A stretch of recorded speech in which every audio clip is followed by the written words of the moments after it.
Well, hey there. You are listening to the Jeff Rubin Show. I am Jeff Rubin, and it's that week between Christmas and New Year's, kind of a weird one, and I didn't want to put out a full episode because I wasn't sure how many people would be listening, and quite frankly, I'm not that far ahead of the game where I have episodes to burn, but I didn't want to leave you guys totally hanging, so here is an extended outtake. That's about 10 or 15 minutes, is an extended outtake from a few weeks ago from the episode I did with Chris Gethard. We spent most of our time talking about his amazing public access show, The Chris Gethard Show. But for this part of the conversation, we actually talked about Weird New Jersey, this magazine that I know, being from New Jersey, that Chris wrote for. And everyone from New Jersey knows this magazine. I might talk about this in the outtake. I haven't listened to it in a few weeks. But it's one of those very few things that kids, teenagers, adults, everyone loves this magazine if you're in New Jersey. So you're about to hear about that regardless of where you're from. Next week, the Jeff Rubin Show will be back with a full big boy episode. We will be talking to J. Elvis Weinstein, who was the original voice of Tom Servo on Mystery Science Theater 3000 and a writer-producer on Freaks and Geeks. Two of my favorite shows of all time there. I can't wait for that. For now, here is Chris Gethard on Weird New Jersey. And have a good New Year. So I want to talk about your public access show. Yes. But I have one more thing I want to hit before we get there. Sure. Which is you used to work for Weird New Jersey. You mentioned you're from West Orange. I'm from Cranford. We're both from New Jersey. And Weird New Jersey was a huge thing for us growing up. We were so into it. Yeah. For those that are not from New Jersey, it's this publication. Because New Jersey's, I guess, a weird state. And there's, I don't know, it's not quite urban, but it's not quite rural, and there's lots of weird nooks and crannies, and Weird New Jersey's kind of dedicated to covering those and, like, you know, telling you where they are so you can go out exploring yourself. Am I describing this right? Yeah, it's all like the folklore, haunted places, local legends, and strange people. So, like, what is something you did for Weird New Jersey? What is the story you wrote for Like, them? I would say one of the prototypical stories is the Devil's Tree, which I wonder if you've been there. I bet you've been there, right? I've been to the Devil's Tree so many times. That's in Bernardsville, New Jersey, Yeah. which it's up on top of a hill. And there's this big field with really nothing in it except this one tree. And it's a pretty weird-looking tree. It's like, why is it there? And it's huge. And the rumor is that the tree, they used to hang people from the tree, so it's cursed. And if you touch it, you'll die on the way home. That's like a prototypical Weird NJ story. I can completely refute that story. I know many people that have touched the Devil Tree and lived to tell the tale. Yeah, but people do get chased out of there by people in trucks and stuff like that. Yeah. Most of the stories, we get tons of letters at Weird New Jersey that are like, I went and touched the devil. I went and drove 6 times around the Devil's Tower, and the devil didn't appear. And it's like, well, if that actually happened, it would be the hugest news story in the history of mankind. If we could make Satan appear. Yeah. So it's folklore, it's stories, but there are some that are rooted in truth. So, yeah, I worked that job full time for 4 or 5 years, and then worked part-time helping them with their book series for many years after that. It was the best job. I'll never have a better job than that. It's really well known in New Jersey. I think it's really well respected. It's a cult phenomenon. What were some of the weirdest things that, like, did have a kernel of truth to them that you covered? The story, I'll tell you 2 stories. One that was one You that... have the best stories. So thank I love hearing you. your stories. I'll tell you one that's like one that we researched and we're kind of blown away by, and one that happened to me personally that's probably the scariest thing that's ever happened to me. All right. So one is there's this story, not in New Jersey, but when we were researching Virginia, I found in our research, I was put in charge of the Weird US Project in its early days, which was just gathering. Once New Jersey, we were like so big in New Jersey, it was like, let's start gathering all these stories from across the country.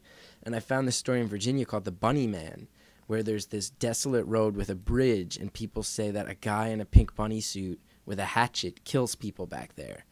And that's like, you hear all sorts of stories about like a girl in a white dress, and you're like, okay, those are everywhere. But a bunny man, this is really strange. Sometimes you'll get that, like the bunny man in Virginia, the melon heads in Ohio, where you're like, this is so specific. How did this start? And usually you can find some point of genesis for these stories where you're like, okay, I see how that grew into that. But the bunny man, this librarian down in this area of Virginia researched it, and we found his research. There was a bunny man. He didn't kill people, but there was a guy in the early 70s who used to dress up. This area was rural forever, and then it started suburbanizing fast. And this dude used to go to these construction sites at night, dressed as a bunny with an axe, and try to chop down these like houses that were being built. And he would harass, like, people used to drive back there to make out with their girlfriends, and he would 2 different times. A guy dressed as a bunny started like harassing people, and he threw an axe at someone's car. So it's like, oh, The reason there's a Bunny Man story about a guy dressed as a bunny with an axe is because there was a fucking dude dressed as a bunny with an axe at one point. Imagine that in the 70s. Like, if that happened now, you could go online, you could research it, but in the 70s, you just be like, did that just happen? You just ask everyone about it for the rest of your life. Exactly, and that's what happened is every kid in that area was like, whoa. Everybody's parents warned them, and there was a whole generation of kids from these towns that were warned, like, there's a maniac, watch out. And now it's grown into this huge story, and there's all these different things attached to it.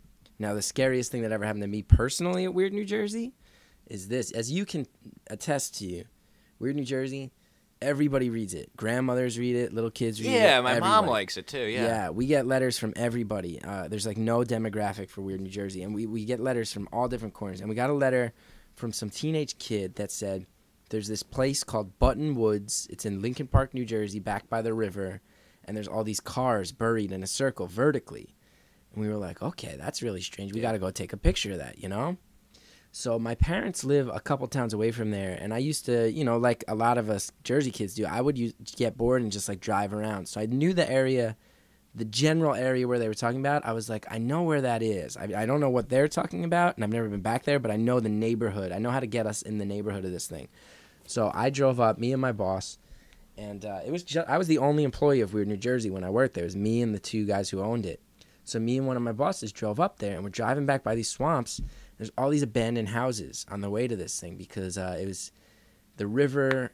I think it's the Pequannock River, the Passaic River. It's right near where they meet, and a hurricane had caused these floods. So there are all these abandoned houses, and there was this one house just had shit all over the front lawn, engines and aluminum siding, windows, all this stuff everywhere. So we're driving back there, and the area, like, it looked smaller than it was, and we got kind of turned around and wound up all the way at the river. So I'm turning my car around, and this pickup truck rolls up and blocks us. So we're blocked in. So the river's behind us, and we're on a dirt road, and there's swamp on both sides, and this pickup truck blocking us. And I'm like, oh my God. My boss is like, what is this? So I go to drive around this truck, and the guy sticks his hand out the window and just waves his finger like, no, you're not getting by. And I look, and this guy, there's two guys in the truck. The guy in the passenger seat is skinny, and he's got a hat, and he's pulling his hat down so we can't see him. The guy driving, dude, there is no way to describe how scary this dude was. Huge. His hand looked like a catcher's mitt. His hand was the biggest hand I've ever seen.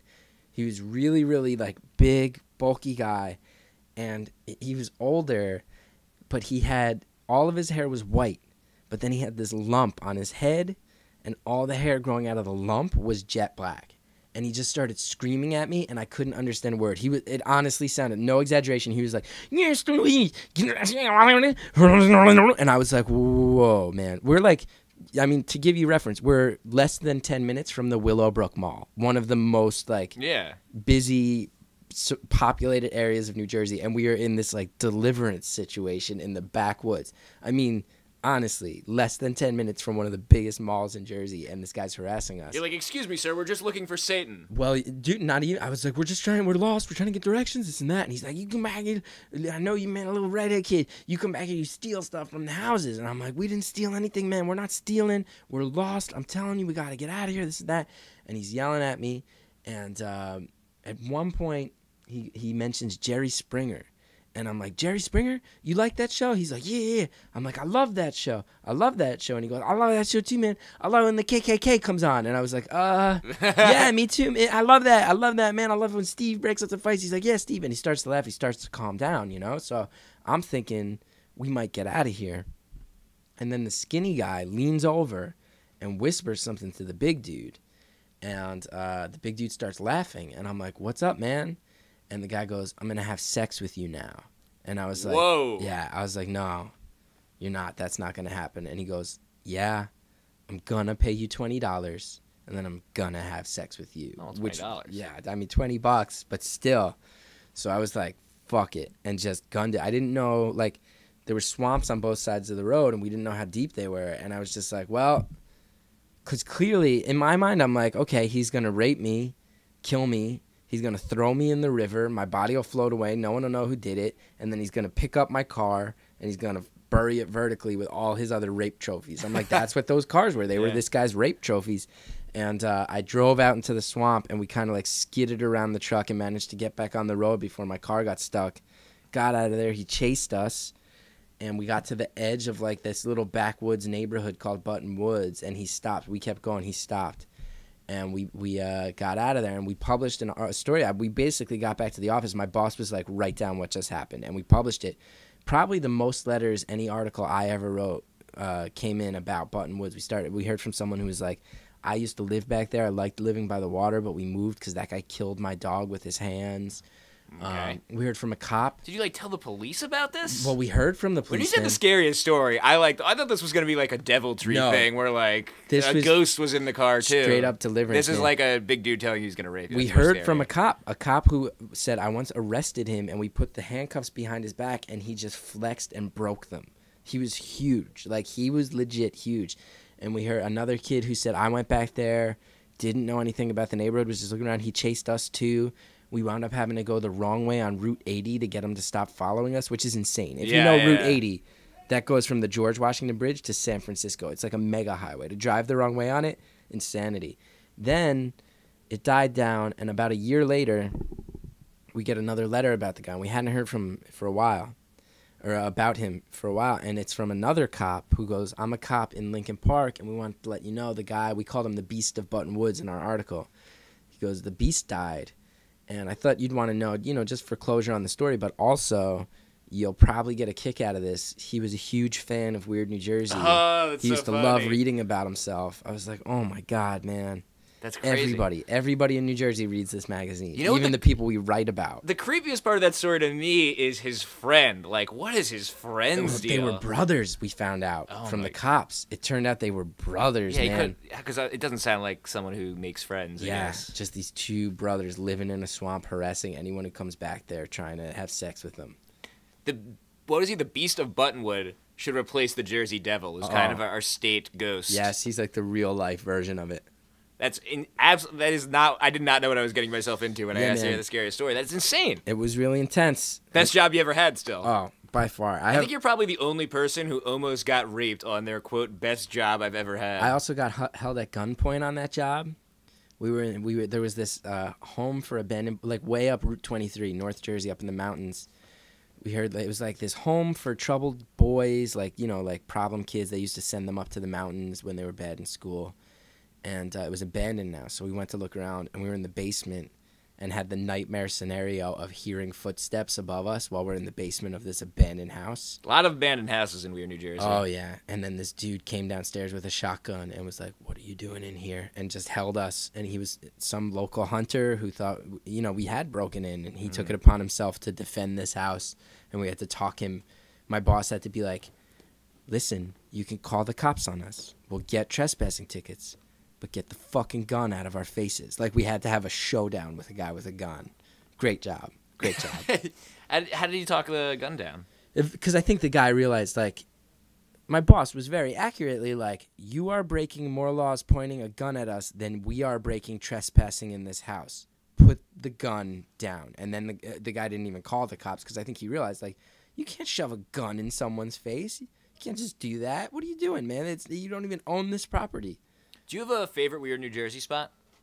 Yeah, I mean, I love the ones I grew up with. You know what I mean? Outside of the things that I researched, like in Verona, New Jersey, they just knocked it down a couple years ago. There was an abandoned mental hospital that we used to go check out. That was a huge rite of passage when you were a kid growing up in West Orange. Monk's Castle is a castle that these monks live in Montclair. Oh, my God. Wow. That one's really fun. Everybody always drove up there. I love Midgetville and Annie's Road. One, yeah. Did you ever go there? Is Annie's Road the thing with the bumps? No, that's 13 Bumps Road. 13 Bumps Road. That's off of 22, I think. It's by the Deviltry, right? Yes, that makes sense. I always love meeting kids from Jersey because, like, you grew up in Cranford, so you had the Devil's Tree and 13 Bumps Road and probably, like, the Tomb of the 12 Nuns. Did you ever do that in Warren? No.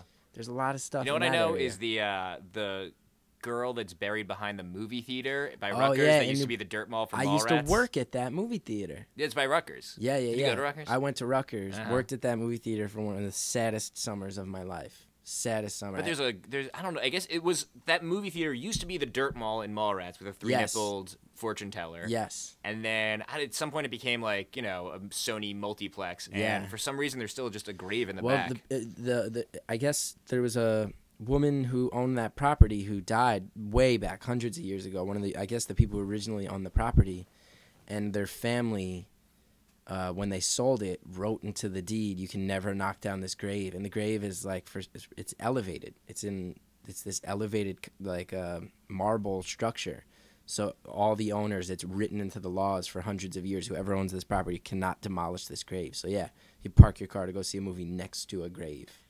Did you find when you started to research other states that New Jersey was the weirdest state? New Jersey is by far the weirdest. Second, a close second, I give them credit, Ohio. Ohio, similarly strange. I can see that. Yeah. What do you think it is about New Jersey? Well, I noticed, my theory on New Jersey is, A, it's got a chip on its shoulder.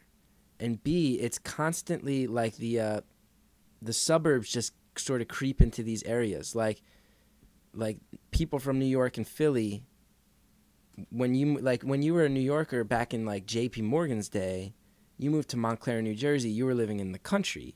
And now that's the suburbs, and the country's a little beyond that. So I feel like Jersey's a place that had all these old legends and was built on like these rural communities that had all these old stories, and then waves and waves of people moved in, and the stories didn't go away. Like they put up condos and they knocked down old buildings, but the stories kept being told amongst these like explosions of people. So people really, I think it's spread because the state grows so fast. It's the most populated state. And on top of that, everybody in Jersey has a chip on their shoulder. That's so true. Everybody, I think, embraces that. Like there's pride. Like, from where I grew up, you could see the New York skyline and you weren't in New York, and everybody thought New York was the best and makes fun of where you live. You never hear New Jersey mentioned on TV unless it's being made fun of. So I think people take a lot of pride in it because you almost have to. I don't know what you think about that. I feel like if you don't find something to celebrate, you're going to be so miserable because you're just being shit on. I guess for me, it was always that New Jersey was close enough to the city where your life could be interesting, and you were near things that were happening, but you didn't actually have to live there. You still got something of the suburbs experience too. Yes, but I wonder in Cranford if you had the same thing. I feel like a lot in New Jersey, like they're from high school, you can tell like there's certain people who are going to move on, and there's certain people who are resigned. Like I'm here forever. And there's nothing wrong with that. I don't know if it was clear in high school, but like as soon as I went back, like in college or immediately after college, it became very clear who was, kind of happy to stay there and who was not. Yeah, it's like the people who are gonna leave when they grow up get out, and the people who are left have a lot of quiet pride in a place everyone else thinks is awful. Chris Gethard has the best stories. Once again, his show is The Chris Gethard Show. It is on public access in New York, but if you're not here, you can get it online. Thanks again, Chris. Big 2012 coming up for the Jeff Rubin Show, and it all starts next week with J. Elvis Weinstein, the original voice of Tom Servo from Mystery Science Theater 3000. You will know when that episode is online if you follow me on Twitter at Jeff Rubin Show, on my Tumblr blog at jeffrubin.com. I've said this before, saying Tumblr blog's like a weird mix-up of knowing what I'm doing but not knowing how to describe it. Like my Tumblr blog and the Facebook fan page and youtube.com/Jeff Rubin. Thank you guys so much for a wonderful 2011 in podcasting. I am looking forward to more of it next year. I'll see you there.